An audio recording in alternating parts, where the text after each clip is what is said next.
presentation of very strong case studies.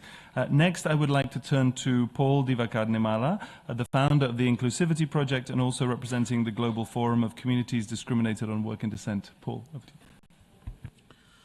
Excellencies, thank you for this opportunity.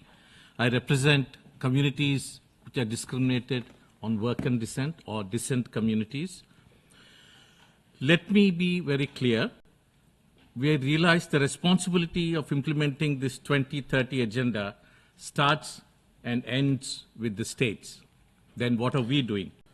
As civil society, we have a stakeholding, very responsibility to ensure that different social locations from different sectors have a critical role in ensuring that no one is left behind.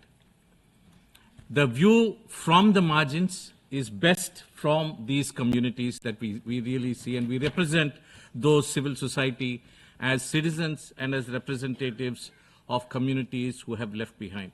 We amplify this grassroots voice, and we bring technical and local knowledge to the development dialogue. We articulate these demands, and we voice concerns at the local, national, and regional and international levels. Especially, we ensure that the development gains reach those who are most secluded and marginalized. Let me just give you some successes for this community delivery of SDGs. The inclusion of marginalized groups in the national census is helping to overcome the invisibility of historically marginalized groups due to the untiring efforts of CSOs such as CONAC, Quilombola national organizations. For the first time in history, Brazil has taken this step in 2022. More than 1.3 million Brazilians who identify as descendants of Africans who escaped slavery have finally gained recognition in official statistics, marking a victory of historically excluded populations. Commendably, through the activism of civil society, Nepal also has taken steps to recognize through its constitutional and legislative reforms discriminated groups based on work and dissent, especially Dalits. And several countries in Europe, in Asia, including India, we have special budgets and special programs that have been focused for ensuring that these communities who are historically left behind are included. On the other hand, there are very many marginalized groups that are not even counted in the official statistics. These include, as I said, the dissent communities such as Haratin and several others in Western Africa, continued in Latin America like Palenque and Quilombola, Roma across Ireland to Ukraine and several others in Europe, Burakumin in Japan, Dalits in India, Pakistan, Bangladesh, Nepal, and Sri Lanka. CSOs are playing an active role in monitoring the implementation of budget allocations and quotas that are marked exclusively for these and tracking expenditure towards achievement of the SDGs as education, political representation, gender equality, healthcare, and housing, and other areas.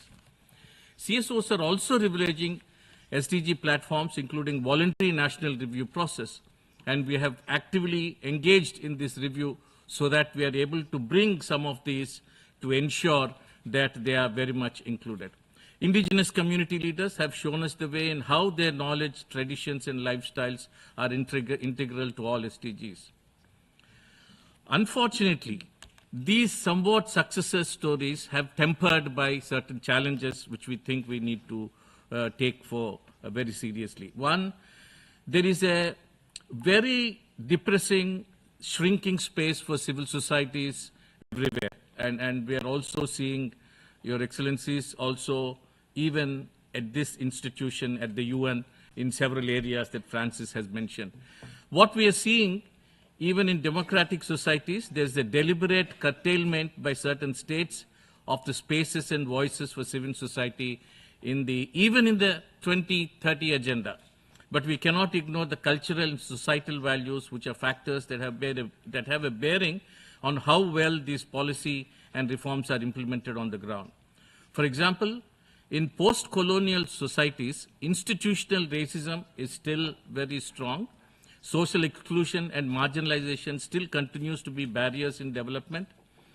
And these lead to poor outcomes for indigenous communities, for those who are racially marginalized, and several others who are descent communities of various, and women and children among these specifically. In other societies, there are pre-colonial forms of exclusion that are still existing, and these prove to be antithetical to development.